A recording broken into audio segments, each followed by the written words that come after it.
বসালাম, জল ফুটে গেছে, মুগের ডাল আর আতপ চাল ধুয়ে দিলাম, তারপরে আলুটা দিয়ে দিলাম। আলুটা সেদ্ধ হতে মুগের ডাল তো খুব তাড়াতাড়ি হয়ে যায়, আলুটা সেদ্ধ হবে, কপিটা ভাজবো, তারপরে দেবো, তারপরে আদা ঘষে একটু মশলা দিয়ে ছকবো, তখন দেখাবো আপনাদেরকে। এখন এত দূরই হলো। প্রধান ভোগ খিচুড়ি হচ্ছে। খিচুড়ির মশলা তেল দিলাম, সব রকমের মশলা, ধনে জিরে, আদা, জিরে, শুকনো লঙ্কা, তেজপাতা দিয়ে এবার একটু কষছি। তেল ছাড়লে খিচুড়িটার মধ্যে দিয়ে ঢেলে দেবো, তারপর মায়ের ভোগ তৈরি হয়ে যাবে।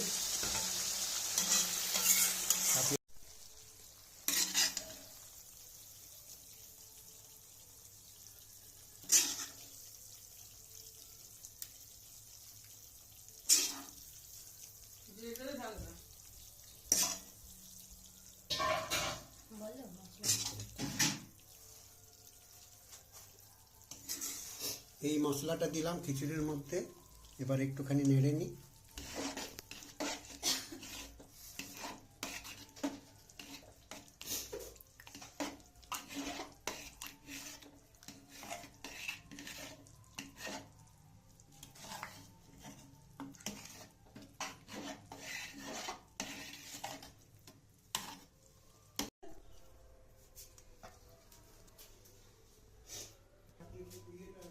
ঘি দিয়েছ?